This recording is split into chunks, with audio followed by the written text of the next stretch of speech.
Hello friends, my life Mitali দাসের নতুন একটা ভিডিও নিয়ে চলে এসেছি। আর এখন সকাল 8:30 বাজে। আমি এই 8:30টার সময় ভাত বসিয়েছি। আর আমার বরের 9:30 ট্রেনে কাজে যাওয়ার কথা ছিল। বর তো ঘুমাচ্ছে, 9:30 ট্রেনে কাজে যেতে পারলো না, কারণ ঘুম ভাঙেনি।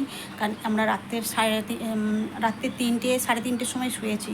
কেন রাত্রে 3টে 3:30 সময় শুয়েছি? আমরা কাল রাত্রি 10টা, মানে কালকে একটু তাড়াতাড়ি শুয়ে পড়েছিলাম, 10টার দিকে শুয়ে পড়েছিলাম।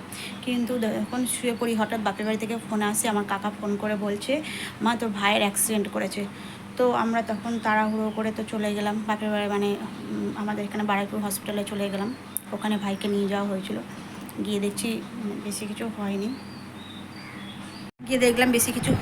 তো বেশি কিছু হয়নি বলতে মাথা থেকে পা পর্যন্ত সেলাই পড়েছে। মাথার সিটি স্ক্যান করানো হয়েছে, আর যা যা স্ক্যান করানো সব কিছু ডাক্তারবাবুরা করেছে। তো কালকে রাত্রে ছুটি দিয়ে দিয়েছে, তখন 3টে বাজে। 3টের সময় এসে শুয়েছি।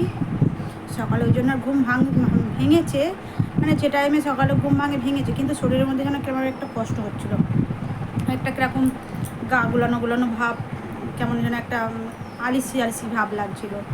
ওই জন্য একটু দেরিও হয়ে গেছে। আর এখনও পর্যন্ত আমার হাজব্যান্ড অফিসে বেরিয়ে গেল। এখন সকাল 10:30 বাজে। আর মেয়েও স্কুলে চলে গেল। আমার সকালটা খুব তাড়াহুড়ো থাকে। আর এবারে মাকে ফোন করেছিলাম সকালবেলা। মা বলল, কালকে রাত্রে তো যখন ওকে টিচ করে ডাক্তারবাবুরা, তখন ও কিছুই বুঝতে পারেনি। তো আজকের মা বলছে সকালবেলা যখন ওর ঘুম ভাঙে, ওইগুলো যন্ত্রণা হচ্ছে, বাবার মনে করে আচার পাচার খাচ্ছে। আমি তো একটু হোক, কারণ ও প্রচুর জোরে বাইক চালায়। ওর সঙ্গে একটু হওয়া দরকার ছিল।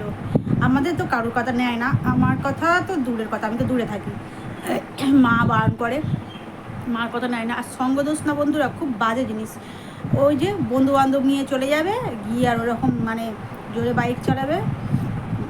আর তার জন্য এটা, আর কী বলুন তো, এইগুলো মানে বাড়ির লোকেরা যখন এইগুলো করবে, আর বাড়ির লোকরা হ্যারেস্ট হবে। মানে ওকে তো হসপিটালে নিয়ে যেতে হবে, তার সঙ্গে সঙ্গে আরও 10-12 জন ছোটো। তাও কালকে রাত্রে অনেকেই গিয়েছিলো। আমার ভাইয়ের কিছু না হলে 10-12টা বন্ধু গিয়েছিল। আর আমার কাকার ছেলে গেছিলো, দুটো কাকার ছেলে গিয়েছিলো, সেজো কাকার ছেলে, ছোটো কাকার ছেলে গিয়েছিলো। আর আমি আর আমার হাজব্যান্ড দুজনে গিয়েছিলাম। তো আপাতত এখন একটু ভালো আছে, শুধু ওই কাটা জায়গাগুলো একটু যন্ত্রণা হচ্ছে, যেহেতু সেলাই পড়েছে, যন্ত্রণা হচ্ছে। তো ওষুধ তো কালকে সব দিয়ে দিয়েছে। কিছু কিছু ওষুধ মানে দিয়ে হসপিটাল থেকে সব ওষুধ দেয়নি, মানে একটা গ্যাসের ওষুধ শুধু দিয়েছে। ওইগুলো হসপিটাল থেকে ওষুধগুলো দেওয়ার কথা, কিন্তু হসপিটাল থেকে দেয়নি। ওদের একটা হয়তো ইনকাম, রাত 12টা হয়ে গেলে নাকি ওষুধ হসপিটাল থেকে দেয় না। তো ওইগুলো আমাদেরকে হসপিটাল থেকে কিনে নিতে হয়েছে। আমাদের 582 টাকার ওষুধ আমাকে কিনতে হয়েছে। তো ওইগুলো আপাতত এখন খাক, না হলে ফের ওষুধ কিনবো। আর একটু ড্রেসিং করানোর জন্য আপাতত ভালো হয়ে যাবে। তো টাটা, এই পর্যন্ত ভিডিওটা।